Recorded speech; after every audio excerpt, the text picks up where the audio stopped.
북대서양 조약기구 나토는 러시아의 침공에 대응해서 동부 유럽 지역에 병력을 강화할 거라고 밝혔습니다. 다만 우크라이나에 병력을 보낼 계획은 없다고 거듭 강조했습니다. 이유는 강력한 제재를 경고했습니다. 김종균 기자입니다. 나토는 우크라이나와 가까운 동맹국 동부에 병력을 추가로 배치할 것이라고 밝혔습니다. 나토 사령관들이 병력을 더 용이하게 이동시킬 수 있도록 하는 방위 계획을 가동했습니다. 나토 방위 계획은 2014년 러시아의 우크라이나 크림반도 합병 이후 마련된 것인데 나토가 이를 가동한다고 공개적으로 밝힌 것은 처음입니다.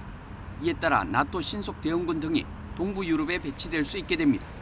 나토는 100대가 넘는 전투기를 경계태세에 두고 루마니아, 불가리아에 전투 부대를 만들 계획입니다. 다만 나토 병력 강화는 동맹국 내에서 방어적인 차원에서 이루어지는 것이라고 강조했습니다. NATO troops at all inside Ukraine. We have made it clear that we don't have any plans and intention of deploying NATO troops to Ukraine. 유럽연합 EU 정상들도 벨기에 브뤼셀에서 긴급 정상회의를 열었습니다. 이 자리에서 금융, 에너지, 교통 부문과 수출 통제, 수출 금융 등을 겨냥한 대러시아 추가 제재에 합의했습니다. Sur le plan militaire et économique, autant que dans le domaine de l'énergie, nous serons sans faiblesse. Nous appuierons l'Ukraine sans hésiter et nous prendrons toutes nos responsabilités pour protéger la souveraineté et la sécurité de nos alliés européens. EU는 러시아가 우크라이나 침공으로 전례 없는 고립에 처하게 될 것이라고 경고했습니다. 하지만 영내 국가들이 원유와 가스를 러시아에 의존하고 있는 상황에서 경제 제재가 얼마나 실효성이 있을지는 미지수입니다. YTN 김주길입니다. 문재인 대통령도 러시아의 침공에 대해서 유감을 표하고 국제사회 제재에 동참하겠다는 뜻을 밝혔습니다. 우리 정부는 우방국 조치에 맞춰서 반도체 등의 수출을 통제할 걸로 보입니다. 이교준 기자가 보도합니다. 문재인 대통령은 러시아가 우크라이나 수도 키예프 등을 공격한 데 대해 무고한 인명피해를 이야기하는 무력 사용은 어떤 경우에도 정당화될 수 없다고 강조했습니다. 서원 국가안보실장의 보고를 받은 뒤 국제사회의 경고와 외교적 노력에도 무력 침공이 발생해 유감스럽다며 러시아에 대한 제재 동참 의사를 밝혔습니다. 대한민국은 국제사회의 책임 있는 일원으로서 무력 침공을 억제하고 사태를 평화적으로 해결하기 위해 경제 제재를 포함한 국제사회의 노력에 지지를 보내며 이에 동참해 나갈 것이다. 정부는 북핵 문제 해결을 위한 러시아의 역할과 에너지 수급 불안 등을 우려해 그동안 제재에 동참해 신중한 입장을 유지해왔습니다. 하지만 러시아가 우크라이나 침공을 감행하면서 제재 동참 쪽으로 방향을 튼 것으로 보입니다. 이에 앞서 외교부는 러시아가 어떤 형태로든 전면전을 감행할 경우 러시아에 대한 수출 통제 등 제재에 동참할 수밖에 없다고 경고했습니다. 문 대통령은 각 부처에게 재외 국민의 안전 확보, 경제와 기업에 대한 영향 최소화를 위해 만반의 대비를 하며 필요한 조치를 취할 것을 지시했습니다. 청와대는 국가안전보장회의 NSC 긴급상황점검회의와 NSC 상임위 회의를 잇따라 열어 교민과 기업 상황을 점검하고 대책을 논의했습니다. 앞으로 정부는 우크라이나 사태를 예의주시하며 미국 등 우방국들과 보조를 맞춰 반도체 등 핵심 부품의 수출 통제 등 공동 대응에 나설 것으로 보입니다. YTN 이교준입니다. 러시아의 우크라이나 침공에 대해서 대선 후보들도 비판을 쏟아냈습니다. 다만 민주당 이재명 후보와 국민의힘 윤석열 후보는 한반도 평화를 위한 이번 사태의 교훈을 두고는 서로의 안보 정책을 비판했습니다. 김승환 기자가 보도합니다. 러시아의 무력 침공이 확인된 이후 이재명 후보와 윤석열 후보는 각각 당사에서 예정이 없던 긴급회의를 주재했습니다. 두 후보는 한 목소리로 국제법 위반이라며 러시아를 규탄했습니다. 러시아의 우크라이나 침공에 강한 유감을 표명합니다. 러시아의 군사 행동은 국제법에 정면 위반한 것입니다. 그러면서 교민 피해와 국내 경제 악영향 최소화를 위한 대책을 마련해야 한다고 강조했습니다. 다만 이러한 안보 위기 속에서 한반도 평화를 위해 어떤 노력을 해야 하느냐를 두고는 시각이 엇갈렸습니다. 이재명 후보는 윤 후보의 안보 정책을 겨냥하며 지도자가 반드시 해야 할 일은 평화를 지키는 일이라고 지적했고 사드 배치, 선제 타격같이 안보를 정쟁화하는 이런 일들은 스스로 위기를 자초하는 일이기도 합니다. 윤석열 후보는 힘이 뒷받침되지 않는 평화는 의미가 없다면서 문재인 정권과 이 후보의 안보관을 비판했습니다. 말로만 외치는 종전 선언과 평화 협정이 결코 한반도의 평화를 보장해주지 않습니다. 정의당 심상정 후보는 무분별한 미국의 동맹 확장 정책과 독주를 통한 러시아 포위 정책으로 이런 일이 벌어졌다면서 다극적 국제 질서의 필요성을 주장했고 국민의당 안철수 후보는 대한민국이 부당한 공격을 받는 우크라이나를 위해 동맹 민주주의 국가들과 연대하고 함께 행동해야 한다고 주문했습니다. YTN 김승환입니다. 이재명, 윤석열 두 후보가 초박빙 양상을 이어가고 있습니다. 야권 단일화가 막판 변수가 될 거란 전망이 나오면서 국민의힘에선 국민의당과 소모적인 논쟁을 하지 말라는 말까지 나왔습니다. 박석영 기자의 보도입니다. 대선까지 이제 10여일, 이재명, 윤석열 후보는 오차 범위 안에서 접전을 벌이고 있습니다. 지난 21일과 22일 한국갤럽이 머니투데이 의뢰로 실시한 조사에서 민주당 이재명 후보 지지율은 38.3%, 국민의힘 윤석열 후보는 39%였습니다. 비슷한 시기 이뤄진 리얼미터나 전국 지표조사 여론조사도 크게 다르지 않습니다. 남은 시간 작은 변수에도 결과가 바뀔 여지가 있는 겁니다. 특히 야권 후보 단일화가 결렬된 이후 지지율 격차는 줄어드는 양상을 보입니다. 국민의힘에서도 단일화를 그냥 넘겨보낼 수는 없는 이유입니다. 국민의힘 권영세 본부장은 이준석 대표와 국민의당 이태규 총괄선대본부장 사이 오간 설전을 의식한 듯 자제령을 내리며 관계 수습에 나섰습니다. 불필요하고 소모적인 논쟁이 발생하지 않도록 모두가 조심해야 될 때입니다. 당대표를 비롯해서 우리 모두가 사감이나 사익은 뒤로 하고 정권 교체라는 대의를 앞세워야 할 때입니다. 당사자인 윤석열 후보와 안철수 후보의 움직임은 아직 포착되지 않고 있지만 지금 시간은 다 지났습니다. 그래서 제가 결렬 선언을 한 겁니다. 뭐 어떤 연락도 받지 못했습니다. 안철수 후보 직접 만나실 계획은 없으신가요? 민주당도 삼지대 후보들에게 연대의 손짓을 보내는 만큼 국민의힘도 어떤 식으로든 다시 접촉을 시작하지 않겠냐는 분석이 나옵니다. 막바지에 이른 대선 전국, 양강 후보가 접전을 벌이면서 어느 쪽도 단일화의 끈을 놓기는 어려워졌습니다. 하지만 섣부른 단일화는 오히려 역풍을 불러올 수도 있다는 점에서 결국 치열한 명분 싸움이 벌어질 것으로 예상됩니다. YTN 박석영입니다. 중앙선관위가 주관하는 두 번째 법정 TV 토론이 오늘 저녁 8시부터 2시간 동안 진행됩니다. 지난 1차 토론회와 마찬가지로 이번에도 의석수와 일정 득표율을 충족한 민주당 이재명과 국민의힘 윤석열, 정의당 심상정, 국민의당 안철수 후보가 참석합니다. 토론 주제는 정치 분야로 여야 후보들은 권력구조 개편, 또 남북관계와 외교 안보 정책 등을 놓고 자신의 구상을 밝힙니다. 특히 주도권 토론에서는 앞서 민주당이 제안한 정치개혁 방안과 함께 최근 쟁점으로 다시 떠오른 대장동 의혹 등을 두고 후보들 사이에 치열한 공방이 오갈 것으로 예상됩니다. 오미크론 변이가 빠르게 확산하면서 어젯밤 9시까지 전국에서 신규 확진자가 14만 명이 넘게 나왔습니다. 서울시 등 각 지자체에 따르면 어제 0시부터 밤 9시까지 전국 17개 시도에서 14만 3,229명이 확진 판정을 받아 같은 시간대 최다였던 그제보다 18,153명이 적습니다. 하지만 일주일 전과 비교하면 1.4배, 2주 전 집계치의 2.9배에 달하는 수준입니다. 오늘 발표될 신규 확진자는 17만 명 안팎을 기록할 것으로 보입니다. 정부가 의료진이 시행하는 신속 항원 검사에서 양성이 나오면 확진으로 판단하고 치료와 격리가 가능하도록 하는 방안을 검토하고 있습니다. 또 침을 이용한 PCR 검사가 정식 허가를 받는다면 방역 당국이 사용을 검토하기로 했습니다. 이동호 기자입니다. 코로나19 환자가 급증하면서 PCR 검사를 받으려는 줄이 길게 늘어서 있습니다.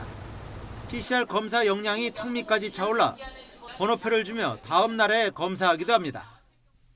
이런 상황에서 의료진이 시행하는 신속 항원 검사의 경우 양성률 정확도가 90%를 넘어선다는 판단에 따라 정부는 신속 항원검사 양성 결과만으로 확진 판정을 내리는 방안을 검토 중입니다. 신속 항원검사 이후 PCR 검사에 따른 확진까지 하루 이상의 공백이 생기면서 가족들 간의 추가 확산의 위험이 커지고 치료제 투여도 늦어진다는 우려 때문입니다. 특히 코로나 감염으로 아픈 환자들에게 선별 검사소까지 이동해 PCR 검사를 받게 하는 것이 맞느냐는 현장 의료진의 의견도 이어졌습니다. 하지만 전문가들의 의견은 엇갈렸습니다. 증상이 있어서 신속 항원을 해도 양성이 나오면 거의 맞다고 보시면 되기 때문에 굳이 PCR로 확인하지 않더라도 일반 관리군은 그냥 스스로 자가격리하는 거고, 또 고위험군 같은 경우도 PCR을 하게 되면 하루 이상 시간이 걸리잖아요.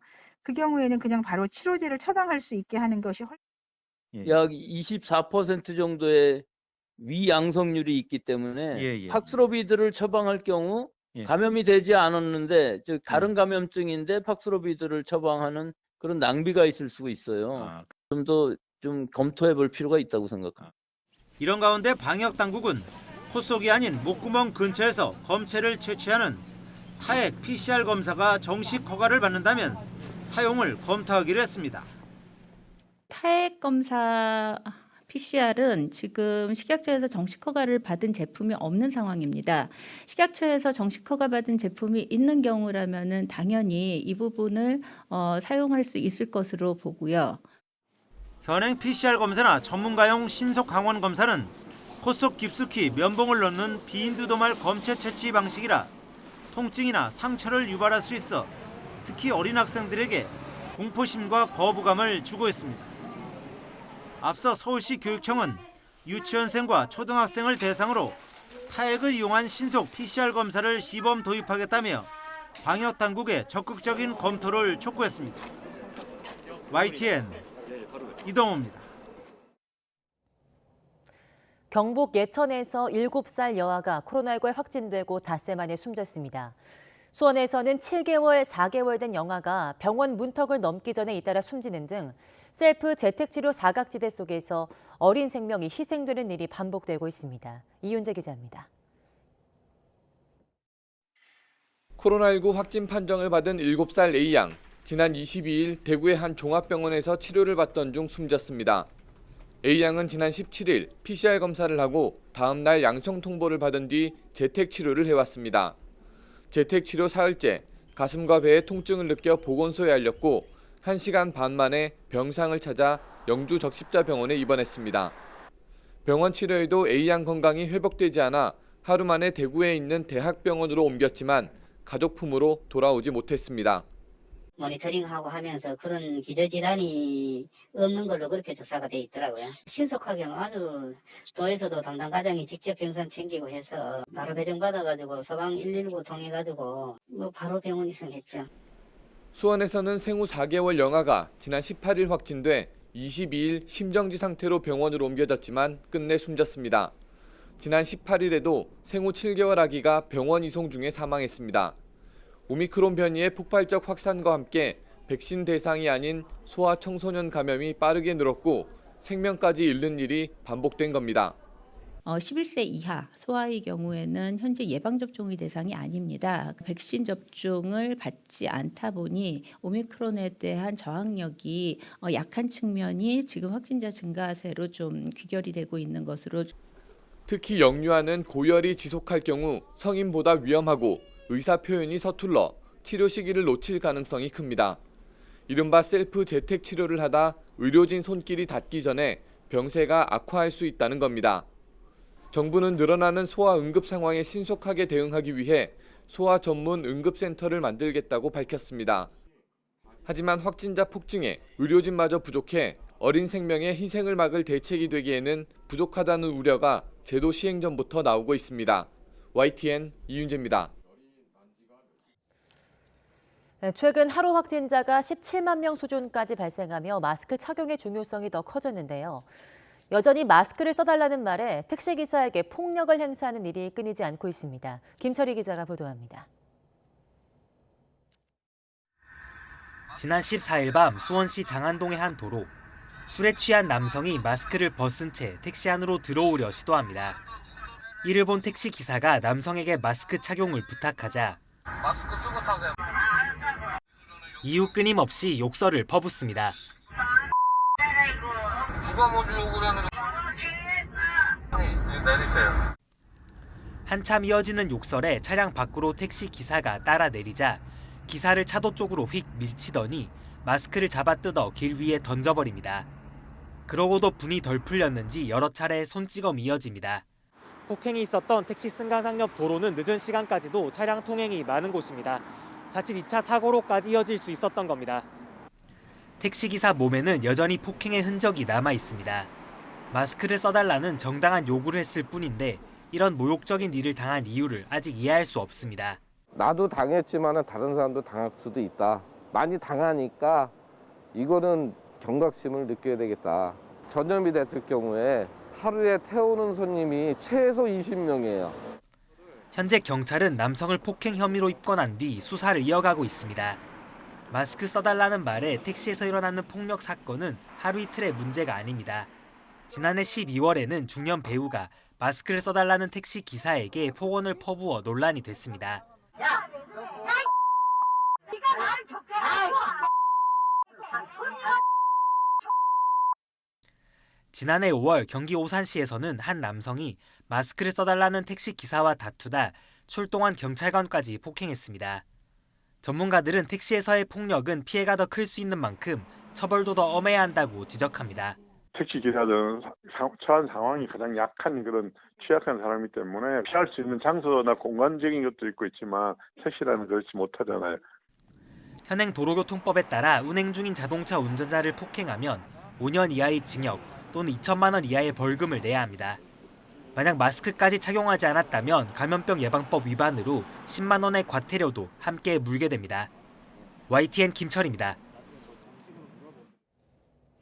코로나19로 비대면 생활이 늘면서 배달 음식 시장이 최근 4년간 10배 가까이 커졌습니다.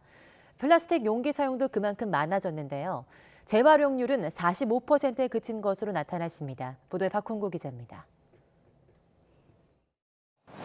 최근 코로나19 확산세가 눈덩이처럼 커지며 도시락 업체들의 오전 시간이 바빠졌습니다. 주문량이 늘어 반찬을 용기에 미리 담아두며 점심시간을 준비하느라 여념이 없지만 한편으론 환경에 대한 걱정도 앞섭니다. 환경적으로도 그렇고 이게 조금 대체물이 나오면 저도 그런 걸 사용하고 싶은데 현재로선 그런 게 없네요. 한국소비자원이 배달 음식 가운데 주문 상위 10개 메뉴의 2인분 분량을 실제로 주문해 플라스틱 개수를 세봤습니다. 그 결과 보쌈은 24개, 초밥은 27개, 떡볶이는 9개 등 한 개 메뉴당 평균 18.3개의 플라스틱이 사용된 것으로 조사됐습니다. 1인당 9.2개, 일주일에 2.8회 주문한다고 했을 때 배달 음식 주문으로 발생하는 플라스틱 양만 일주일에 25.8개로 집계됐습니다.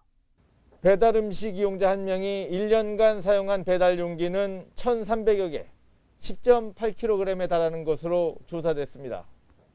하지만 배달용 플라스틱의 재활용 비율은 45.5%에 그친 것으로 나타났습니다. 용기에 비닐이 남아있거나 스티커가 붙어있는 경우 또 소형 칼 등은 재활용이 안 되기 때문입니다. 소비자원은 배달 용기의 재질을 바꾸면 재활용률을 80% 가까이 올릴 수 있다고 지적했습니다. 재활용 가능한 재질로 전환하고 실링 용기는 뚜껑 형태로, 소형 반찬 용기는 일체형으로 표준화하는 등 개선할 경우 실질적인 재활용률을 약 78.5%까지 높일 수 있습니다. 배달 시장은 지난 2017년 2조 7천억 원에서 지난해 25조 7천억 원으로 10배 가까이 커져 플라스틱 배출량 자체를 줄이기는 힘든 상황이 됐습니다. 재활용률을 높이기 위한 업계와 소비자의 노력이 더욱 절실해졌습니다. YTN 박홍구입니다.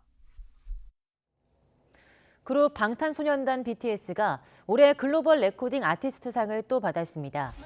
국제음반산업협회는 현지 시간 24일 2021년 기준 글로벌 아티스트에서 BTS가 2년 연속 1위에 올랐다고 발표했습니다.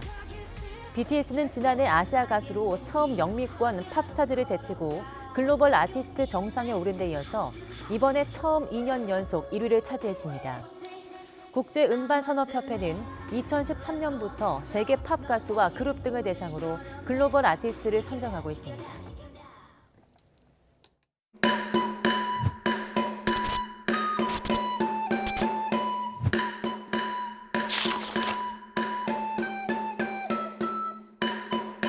안녕하세요, 유수빈입니다.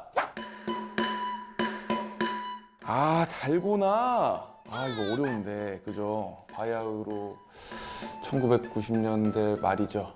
네, 그때 이제 초딩 때 이제 하굣길에 이제 이미 그 입구를 나오면서부터 냄새가 납니다. 이 뽑기 냄새가 나요. 그 할아버지가 오셨다. 이제 가가지고 하고 이제 뭐 실패하고 뭐 그런 거죠. 사실 저는 주로 못했어요. 이 성질머리가 좀 급해가지고요. 네. 오늘은 꼭 해보고 싶어요. 오늘은 어떤 한 땀 한 땀 그 장인의 손길로 한번 기깔나게 뽑아보겠습니다. 화이팅! 이게 문양이 사실 그렇게 막 엄청 어려운 그런 문양은 아닌데. 오! 대박! 나 진짜 못하는 게 뭐야, 수빈아. 대박. 다 할 필요가 없고요. 살살살살 건드려주면 됩니다. 요거 뽑기를 좀 잘못한 거 봤어? 나 진짜 나 같은 사람은 처음이죠, 지금.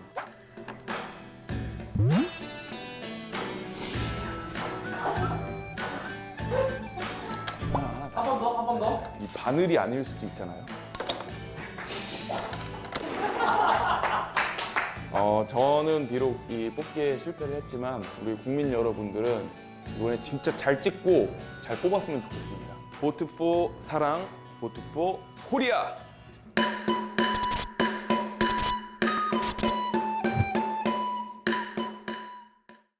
오늘은 기온이 크게 오르면서 마치 초봄 같은 날씨가 찾아오겠습니다. 현재 서울 기온은 영하 3도로 어제보다 추위가 확연히 덜하게 느껴지고 있는데요. 낮 동안에는 서울 기온이 영상 9도까지 오르는 등 포근함이 감돌겠습니다. 다만 일교차가 10도 이상 크게 벌어지니까요. 심한 기온 변화에 대비한 옷차림 해주시기 바랍니다. 오늘은 전국 하늘에 가끔 구름만 많이 끼겠습니다. 오전부터 오후 사이 경기 동부와 강원, 충청에는 빗방울이 떨어지는 곳이 있겠는데요. 비의 양이 적어서 대기의 건조함을 해소하지는 못하겠습니다. 중부와 전남, 영남에는 건조특보가 계속되는 가운데 바람까지 강하게 불고 있으니까요. 산불 등 대형 화재 발생하지 않도록 각별히 유의하시기 바랍니다. 날씨가 포근해지니 어김없이 미세먼지가 말썽입니다. 밤사이 중국발 스모그가 유입되면서 오늘 중서부와 전북은 대기질이 종일 나쁨 수준을 유지하겠습니다. 오늘 아침까지는 예년 수준을 다소 밑돌겠지만 크게 춥진 않겠습니다. 현재 서울 기온 영하 3도, 광주 영하 3.5도, 대전은 영하 5.1도를 보이고 있습니다. 낮 동안에는 예년 기온을 웃돌면서 포근함이 감돌겠습니다. 서울 9도, 대전 11도, 광주와 부산은 12도가 예상됩니다. 주말인 내일은 오늘보다 기온이 더 오르면서 때이른 봄 날씨가 찾아오겠고 전국에 건조함을 달래줄 단비가 내리겠습니다. 아침까지 내륙 곳곳에는 짙은 안개가 끼는 곳이 있겠습니다. 차간 간격을 넉넉히 두시고 속도를 줄여 안전운전 해주시기 바랍니다. 지금까지 서울 상암동에서 YTN 윤수빈입니다.